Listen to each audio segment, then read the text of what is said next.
السلام علیکم ورحمۃ اللہ وبرکاتہ۔ بسم اللہ الرحمن الرحیم۔ میرا نام زہدہ سمیر باڑیپلی ہے۔ آج میں آپ کو فلسطین کے مظلوم بچوں کے بارے میں کچھ بتانا چاہتی ہوں۔ محترم اساتذہ کرام اور میرے پیارے ساتھیوں، کیا آپ کو پتہ ہے غزہ میں ہمارے جیسے چھوٹے چھوٹے بچے ہیں جو صبح اسکول نہیں جا سکتے، جن کے قلم اور کتاب نہیں رہ گئی کیونکہ ان کے اسکول بمباری میں تباہ ہو گئے، ان کے کھلونے چھن گئے، ان کے بستے خون میں بھیگ گئے، ان کے ماں باپ شہید ہو گئے۔ ہم ہنستے ہیں، کھیلتے ہیں، وہ روتے ہیں، سسکتے ہیں، دعائیں کرتے ہیں، ہم روٹی چھوڑ دیتے ہیں، وہ ایک ایک نوالے کو ترستے ہیں، ہم نرم بستر پر سوتے ہیں، وہ ملبے پر جاگتے ہیں۔ کیا ہمیں ان کا درد محسوس نہیں ہوتا؟ کیا ہم ایسے ہی تماشائی بن کر بیٹھے رہیں گے؟ قرآن مجید میں اللہ تعالیٰ فرماتا ہے وَإِنِ اسْتَنصَرُوكُمْ فِي الدِّينِ فَعَلَيْكُمُ النَّصْرُ، اور اگر وہ آپ سے دین کے معاملے میں کچھ مدد مانگے تو تم پر ان کی مدد کرنا فرض ہے، آئیے آج ہم وعدہ کریں، ہم ان کے لیے دعائیں کریں گے، ہم ان کے ساتھ محبت رکھیں گے، ہم جو کر سکتے ہیں ضرور کریں گے۔ یا اللہ ہمیں ایسا دل عطا فرما جو تیرے مظلوم بندوں کا درد محسوس کرے، اور ہم جو کر سکتے ہیں اور ہمیں ان کی مدد کرنے والا بنا، آمین یا رب العالمین۔ حاضر ہے حاضر ہے، حاضر ہے حاضر ہے جان اپنی فلسطین، حاضر ہے حاضر ہے جان اپنی فلسطین، ہم ایوبی لشکر بن کر ظالم سے لڑیں گے، ہم ڈٹ کر ایوبی لشکر بن کر ظالم سے لڑیں گے، ہم ڈٹ کر۔ اے مسجد اقصی، اے مسجد اقصی، اے مسجد اقصی، اے مسجد اقصی، ہر قلب مسلمان میں ہے آج تیرا غم، دیکھ کے تیری یہ حالت ہر آنکھ اب نم، اے مسجد اقصی، اے مسجد اقصی، اے مسجد اقصی، اے مسجد اقصی، ہر قلب مسلمان میں ہے آج تیرا غم، دیکھ کے تیری یہ حالت ہر آنکھ اب نم، مولا بھیج کوئی رہبر کاٹے ظلم کا جو سر، مولا بھیج کوئی رہبر کاٹے ظلم کا جو سر، اے مسجد اقصی،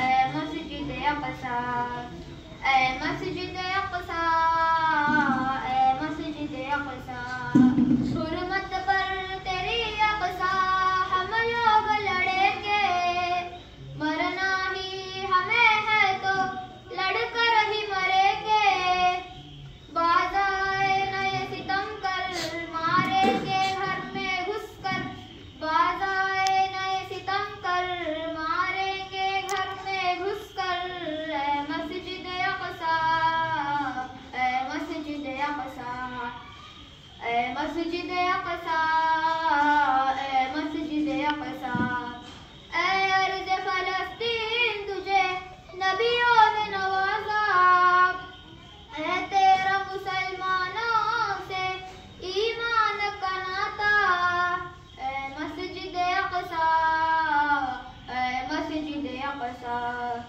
اے مسجد اقصی، اے مسجد اقصی، اے ارض فلسطین تجھے نبیوں نے نوازا، ہے تیرا مسلمانوں سے ایمان کا ناتا، ہم اپنا خون بہا کر آباد کریں گے تیرا در، ہم اپنا خون بہا کر آباد کریں گے تیرا در، اے مسجد اقصی، اے مسجد اقصی، اے مسجد اقصی، اے مسجد اقصی، جو ارض فلسطین کو ناشاد کرے گا وہ اپنی ہی نسلوں کو برباد کرے گا، اے مسجد اقصی، اے مسجد اقصی، اے مسجد اقصی، اے مسجد